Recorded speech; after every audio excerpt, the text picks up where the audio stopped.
All right, welcome everybody to Coach's Corner. I am gonna definitely eat. Like I'm trying not to eat and talk. Nah, you can eat. I'm I can talk. gonna eat. But let me at least do the intro. And Of course. Do you have a topic that you want to cover? I mean, I could. We could get real esoteric. Sounds like it's about to get weird. Yeah. All right, welcome to Coach's Corner, everybody. I'm Coach Lyndon. I'm Amy. And I'm Coach Debbie. And we are working to help people change their relationship with food and fitness. And of course, we want you to actually see what we do here. So we're sitting down, talking about some of the things that are happening in the space, some of the things that are happening in the world, and of course, hoping that you get something from us sitting down and chatting. If you like the video, share it. Also hit that notification button and don't forget to subscribe. We want you to know when new stuff comes in, and that's the best way to do it. So I'll start the topic. Yes, please. Because you want to go esoteric. I don't even know what that means for you. Right. I know what that means. I don't know what that means for you. Right. So, let's say, okay. So I have been having a lot of conversations with different people, and like, the Diddy thing was funny this morning, by the way, because it really wasn't about Diddy. It was more about the inability to see past your own experience. Perspective, yeah. Right. Yeah. Fair. It was about perspective. That's right. I've been having a lot of conversation with folk, and I've noticed that this is a hard time for a lot of people, right? Like an actual hard time. Now, if you pay attention, Q4 usually is a time of progression or change for a lot of people. So last year, we had the same thing happen, and that's where do hard things to do hard things actually came from. When we made the shirt and everything else, we did the lunch challenge, and we're doing things a little differently this year. Well, we're not there yet, right? But we're right before that bend where things are going to get tiring, right? October seems to be a very busy month. So I figured we keep our format, talk physically, mentally, and spiritually. Now, of course, how we want to talk about staying on track or dealing with the busy seasons. I actually made a video recently about seasonal depression and dealing with it. I gave a couple different tips, so I'll probably share them here. But let's say, how do you deal with your busy seasons, like the mental toll, the physical toll, and the spiritual toll? How do we deal with them? Maybe some of the stuff we struggle with. Start there. Are we just gonna start with physical? We can start with everyone you want. Yeah, let's do it. Let's do it how we've been doing it. Okay. Let's not get crazy. Hey. All right. Physically, I think. Mm-hmm. Oh, all right. Quite a bit. Physically, I think that dealing with busy season looks like a lot of mine are gonna sound the same. It's have a bare minimum, and then have a kill in it. You know what I mean? Like, if you have a bare minimum and you have a kill in it, just hit like those days that are like super hard. Just be like, yo, let me hit this bare minimum real quick and feel good about that.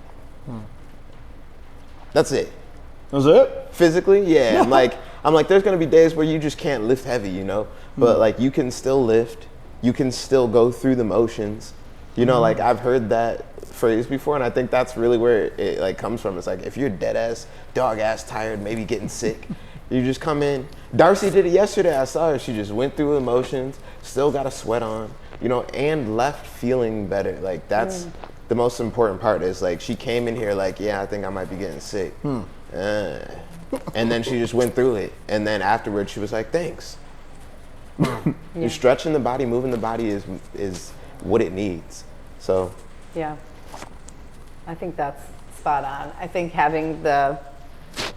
just remembering that is like, for me, that's like 100% of the time.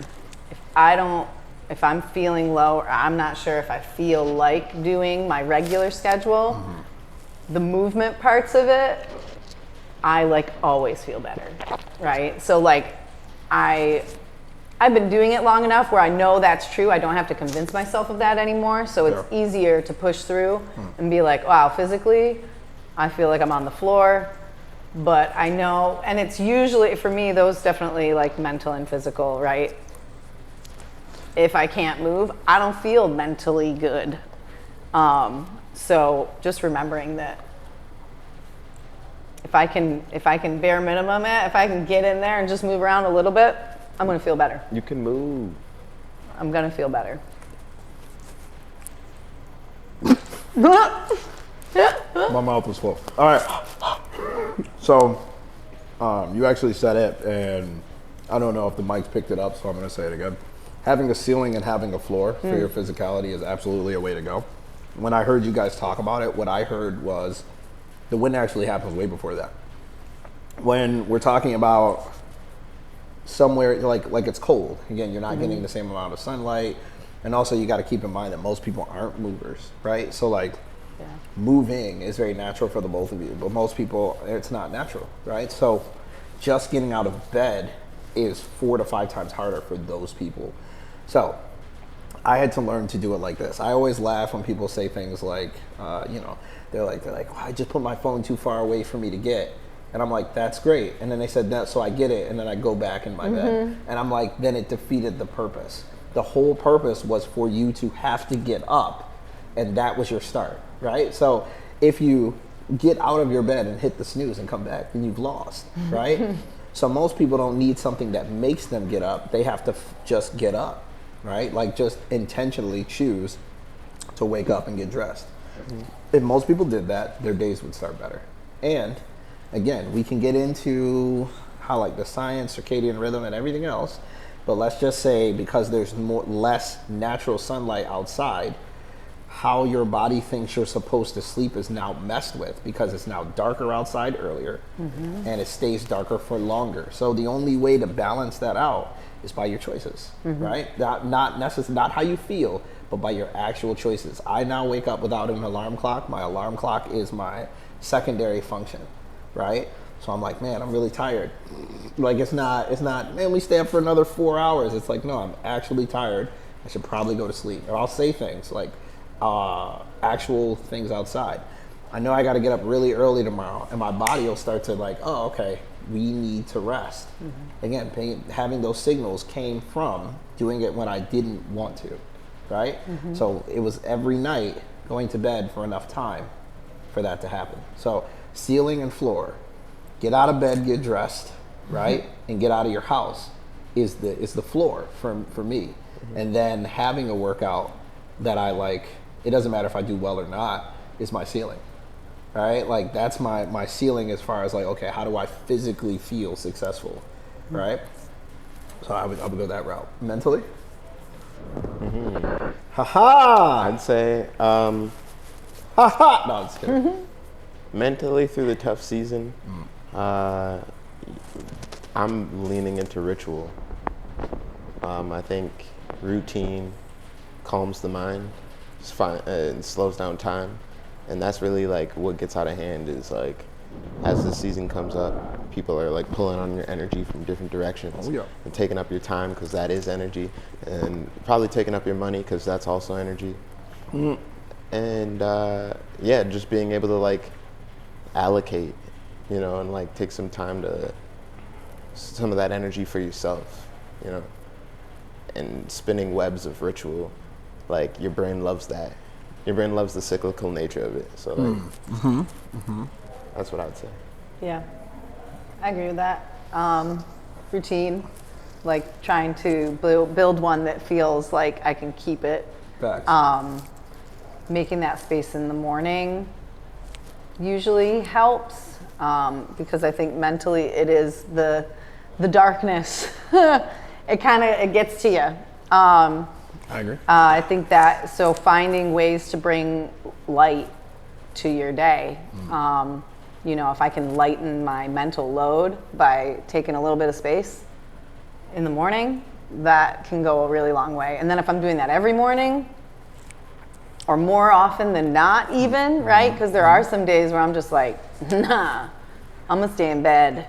And I have been struggling to get that back. I'm like, getting back to that morning routine, mostly because I started training more in the morning, so that time Mess was with your time. like I'm just figuring out that schedule. I'm like, I think I said the last time we were doing the Goggins thing where I'm like, inventorying my time there, and I think being really setting boundaries around your time, I think, is probably the biggest one, because like you said, there's a lot of ways it can be drained, and I think there's a lot of obligation around this time of year, like 100%. holidays and Yeah. things like that, where you're like, I Family, should. So being clear about what you can and maybe not making it a should. Sure. Also, just before you go, I want to be clear about what I mean by ritual. I think it's just anything that you're doing consistently that gives you the same feel. Or routine. Yeah. Like what most people would routines consider are rituals. rituals. Yeah. are routine. And I say this about it is that most of the time I fail. Like completion of my ritual or routine, most of the time I fail.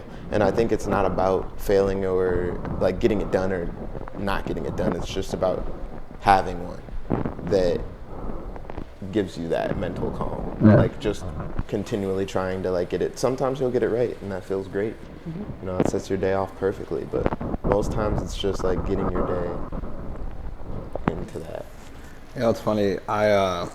So to know me is to know I feel very big about routines, right? Or rituals, as we're calling them in this conversation. I would actually say, see, to me, there's non-negotiables. In my routine, there are things I'm willing to negotiate, and then there's things I'm not willing to negotiate, right? So let's say early morning workouts, while most people would think that's a non-negotiable thing for me, that's very negotiable. The things that are non-negotiable for me is setting my family up for success. Before any of that happens, putting my feet to earth, to solid earth. That's my it's gotta happen, right? And I usually go outside. I'm not like, oh, I put my feet down in my house and I'm done. I usually have to go outside. That means I have to be up and go out the door to do so. I do that, like I'm gonna share it on camera. I do that by actually taking a piss outside in the mornings, right? Like going to the bathroom outside, literally walking close to my dog pen and using the bathroom. Again, the walk, everything under my feet, right? You never know what's out there. You have to wake up, right? Like there's no, I don't know if there's a skunk back there, a cat, a possum. Like I live in the city, but there's a lot of stuff that could be happening around you on the side. So I think just by putting myself in a mental alert state, by starting, right, just my feet feeling different things under it, right, helps a ton. So a non-negotiable is putting my feet to earth. Another one is spending time with God afterwards. So for me, again, I sit down, I go to the table, things are out, and then I take inventory. I always look at my spiritual, my mental, and my physical wins. I don't have to list what they are. I just need to list if they happened or not, right? Did I get a win in these categories? Spiritual win is me sitting at the table, right? Again, I'm spending time reading and furthering my knowledge. The mental win actually usually has to do with taking on some type of arduous task, something I didn't know if I'd be able to do or if I'd have the time for. Did I push myself to do better? And then physical is just training, right? Just some type of training. So I can go back, like literally, I could pull my journal out and show you the month so far, right? And I don't always hit all three, but I do take inventory of all three. And again, my non-negotiables don't get missed. If my non-negotiables get missed, then it is not a good day for me. And I learned that a long time ago. So for me, there's a ceiling and a floor, and there's negotiables and non-negotiables. Again, they don't have to be complicated, right? So mentally for me is you know, after I spend that time, it's journaling, using the previous day, the lesson that I'm reading, and then putting it together. That would be my biggest one, because it helps me to remind me of who I want to be, right? Like I didn't want to be the guy who needed to be motivated by the external. I wanted to have high internal motivation, right? So that is routine, right? Doing the things you know you should do, not the things you feel like doing. And this is my, look, you know this about me, and we talk about this more every time. I think there are too many people functioning off of their emotions anyway, right? Your emotions betray you. Your emotions tell you where you are. Your emotions seek comfort. And ironically, most of us don't want where we are currently. We want to be better or improve. So that means your emotions are telling you to stay, but you really know you should go forward, right? Have that talk with yourself, and then set something outside of comfort to push you and make that a non-negotiable. right? Mine was putting feet to earth for the longest time. I was like, this is trash. Going outside, and at first it was just stand on my porch. Now it's walk all the way to the back, right? Like it's called progress for a reason, right? So I try to look at it like that. Spiritually, right over. I'd say spiritually, it's like being present. I think the longer I stay in the present moment, the more grateful I am. And Present moment word. That's hard. That's it's really hard. that's a super hard. It's a wave. Think of it like surfing, yo. What do you use to stay present though? What do I use? I'm just curious. Is there some way you stay present? So I used to do this dream meditation, right? Okay. And it used to be, if you know anything about lucid dreaming or astral traveling, lucid dreaming means you're aware that you're in a dream. And then astral traveling is being aware of this reality while you're asleep, right? And it's this mental game of while you're falling asleep, you're taking stock of all the things around you using your five senses. And I think it's just a practice in staying present. And I did it every night before I went to bed while I was vegan, so for like 3.5 years. I think that helped me stay present. Like taking that practice into like every moment in your day keeps you present always. Like as you're falling asleep, being aware of the reality around you is how you like astral travel, but like while you're awake, being aware of the reality around you is how you stay present and stay grateful and stay attuned and stay ready for whatever the universe is a wild card. Like it's like I don't know, it's funny. And once you become friends with the universe, it's like, all right, you're having a good time too. It's like surfing with a buddy. All right, fair. Yeah. Spiritually. Yeah, I think, I definitely think gratitude plays a big part of it. I was So, literally gonna. That was my word. Yeah, I That think was that one 100% is my word. Yeah. just because I can take inventory, right? It's another way to take inventory. If I see what I have, and I think I was just in this, just coming out of an emotional flashback that I had for probably about 5 days. So I was like not present, and I knew I wasn't present, and it was hard to come back, just because I was really overwhelmed emotionally, and I kind of just went to this place. So coming back there was a massage actually really helped. That really, I think, grounded me. Touch. And I asked for that, right? I think touch is a really big one. Just in here, when I've like activated myself training, it's been like either you or you that like just a little bit of touch or like a hug or something like that that can like bring me back. Give So out a lot yeah. of hugs. Fair. Yeah, I think it's, and of course, like COVID really kind of changed how we interacted physically in those types of ways, like being able to maybe do that easier or even feel more comfortable around it. Sure. I think that really did change some things in my life, but physical touch for sure. Gratitude. I think I kept saying that. I remember talking to you like a couple days ago, and I was just like, I just want to be back present because I have so much of the things that I asked for and worked for, but I'm like kind of sitting outside of my body watching me do this shit that I know I should, like watching me fail, like, what are you doing?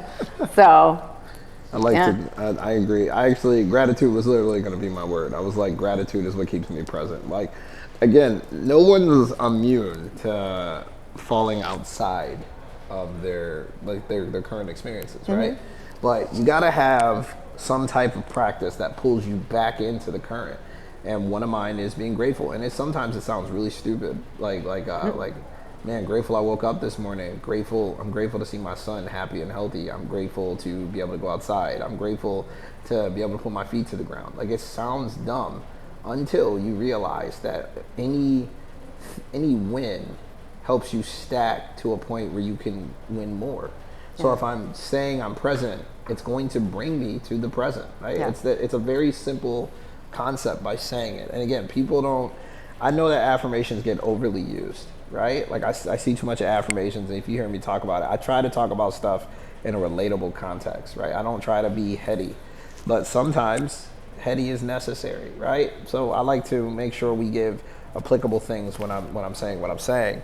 If you are just simply grateful for your things, it will give you some things to look at that are in the current, which will be very, very helpful. And I choose mundane things until I think about deeper things, right? Mundane things lead to deeper thought, right? So again, I can be grateful for something as stupid as, man, I got salt in my house. I'm gonna salt these eggs that Amy just gave me because there's salt here, right? Oh, there's garlic in it, man, I'm grateful for that. It's the whole season, right? Like I don't have to take inventory of that anymore because my mind does that. And I know I'm in a good space because I don't have to trick myself into doing that. It's just happening. Yeah. Right? So that is a way to take inventory for sure. I had one outside of gratitude. One outside of gratitude for me, I think was, okay, I think I really lost it. Let's just say outside of being grateful, another way to spiritually express or pull yourself current has to do with taking, it is as simple as taking inventory. Right? Taking inventory really can help you. So again, gratitude is a way to take inventory. I think finding gratitude in the mundane makes the most sense though, because so much of like what we're doing, it's like, oh, I gotta wash the dishes, I gotta cook dinner, that's stuff you do a lot. Fair. Right? Yeah. So finding, because then you can maybe find even some joy there, even some like, oh, I get to, right? Like how easy is it for us to do the dishes? That's what I meant to bring that up. I get to? I appreciate you so much. That's you. No, well, we were talking this morning with, I didn't think it was a big deal. I knew it was a big deal at the time, and I was just sharing like I normally do, see? So the whole thing, we were in the front. Misty was talking about what she wanted to do. Shouts out to Misty and Justine. They were talking about what they, like Misty was like, I don't want to give up coffee. It's like her thing, et cetera, et cetera. And she was thinking about trying mushroom coffee, right? That conversation sparked me talking about like how I cooked for my family for like 3.5 years as a vegan, like made juices, cooked for them. I did most of the heavy lifting when it came to cooking in our house during that time. It was because it was so new to Ashley. Like there was a 1.5 to 2 year period, like she really wouldn't cook. She wasn't sure what to do. It would only be little specialty dishes, and that was it. Like the mainstay of the eating that we were doing was based off of whatever I brought home. So I talked about like why we all went vegan as a family in the first place, which was my daughter having migraines, and explained that whole story. I'll explain it another time. I don't want to take up a bunch of time. But what happened was Justine was just crying, and like I tried to be present and pay attention to everyone as I'm talking, and I kept looking, and she was like wide-eyed, and I'm like, what is happening? But I'm trying to keep talking, and then eventually I couldn't do it anymore. I was like, are you okay? And she stated, like, she told her story dealing with no one doing that for her, right? And I say this all the time, and people think I'm crazy until they meet more people like me. I said that fathers are undervalued, right? Or masculinity, just being deemed toxic, is destroying so many different things in our community. And the reason for that being is because when there's no one, it's a hard thing to stand in the front, know that everyone wants to go to the right, and you say we are going left, right? It's not easy to tell everyone, I get what you're saying, but we're going left, right? Like that's hard to, I hear you. I'm not saying you're not valuable. We are going left, right? Like that's hard to do. And that's why there's a lot of mundane in the world. Everyone does go towards comfort, right? I mean, tears, telling her story about like how she had to take medication and how it made her depressed, all the other things that were happening. And she literally said, no nonsense. She said, I wish I had someone like you around to do that for me. And I'm so happy that you did that for your daughter. And I realized when she said that, that was the first time I was thanked This was how many years ago? I can't even think how many years. It's like almost a decade ago. And someone told me thank you after 10 years. Now I know my job is to take care of the people that I love. That's part of the role. But those moments where someone thanks you from the depths of their heart, and again, she had nothing to do with it, was like renewing. You get what I'm saying? It became a moment where like, for those who don't know, I've been experiencing a lot of attacks lately, like attacks on my character, attacks on myself. Hopefully nothing to my family, but at the same time, it's very possible based on what's happening around me. And I have to say moments like I remember telling someone very recently, like again, I used to be a poison on our community. Attacks on me make sense, right? And they were so confused because they only know current me. Even my daughter only knows current me. She's like, yeah, I don't know you from that time, Dad. Like you don't even talk about it. It was like, because I didn't want to raise you in it. I didn't want you to be involved in it. I don't want you to feel like it's somewhere you should go back to, right? So because I don't talk about it, people don't know how grateful I am for the mundane, right? So sometimes I will mention things and people are like, Jesus, I just want to wake up and eat a bowl of cereal too. Yeah, that'd be real nice. It's not something you think is to be grateful for because it's your normal. Again, doing something outside of your normal will help you actually change. So I have been paying attention to that stuff, and that moment was the moment for me to like really say, again, you don't even know how your grateful moments are changing someone around you. Can I also say, yeah, shoot. You said, I know it's part of my job to take care of my family. And then I think also you realize it's part of your job to share your story. And that's what gave you the thanks. Like that's what allowed the universe to thank you. Well, my family has extended to everyone who comes in this exactly. door. So like taking care of my family is teaching the lessons that I've learned. It makes sense. Yeah. So I used to not talk, which throws people off all the time when they come in here. They're like, you talk all the time. I used to not talk. But I didn't, but that's also why I saw you when you were like, I don't talk like that. I was like, no, you're hiding. And you were like, nah. Right? Like, it's a real thing. And a lot of it has to do with what you and Kay talked about this morning, right? You were like, well, there's the moment where you want to pivot, but not knowing how to pivot becomes the problem. And I didn't even, to me, I'm just doing the thing that makes me me, the extension. And that's where I think the authenticity comes from. I'm not trying to live a heady life outside of who I am. I'm just really trying to be the best person I can be. And I happen to be a person who is very emotionally intelligent, who actually is very masculine, but in a way, like if someone called me toxic, I would laugh because I would be like, well, maybe you're growing some shit that needs to die, right? Like, have you ever thought of that? Right? It's just like when I used to tell people you gotta die to be reborn. The old you is not serving you. You have to let that go, right? You can't wake up every night and drink yourself to sleep. Like that's not okay. There's things you have to let go to move forward. And I do get small changes to big progress. However, there are things you have to let go of in order to get what's for you. So sometimes I'm just like, I just can't lie. Like I was laughing about the music thing this morning. They kept asking, I was just like, y'all know exactly what I would say. Yeah, you'd have cussed us out. Then why are we asking for the music, right? Like you get what I'm saying? It's that whole, and again, it's a respect thing. Like learning who people are is love in and of itself. It does show a level of respect. So the fact they even knew that was love. Like there were, and I have had to receive it like that because that's how men receive it. We don't get a lot of thank yous. You get what I'm saying? Eventually it may become a thing after you've toiled and done for long enough. Like the space has been over three years almost. And now we're getting into a space where people are like thanking me all the time. But keep in mind, that's 3 years of consistency to get to the thank you. Sometimes you can't, well, in my opinion, you're never doing it for other people. You're doing it for you. And the extension of that self-love becomes the love you show others. So fill your damn cup. Stop trying to worry about everybody else's motherfucking cup. Fill yours first, pour from the overflow, and let the world receive. It's true. Just make sure your cup runs over so much that the overflow becomes their cup full. That's how I look at it.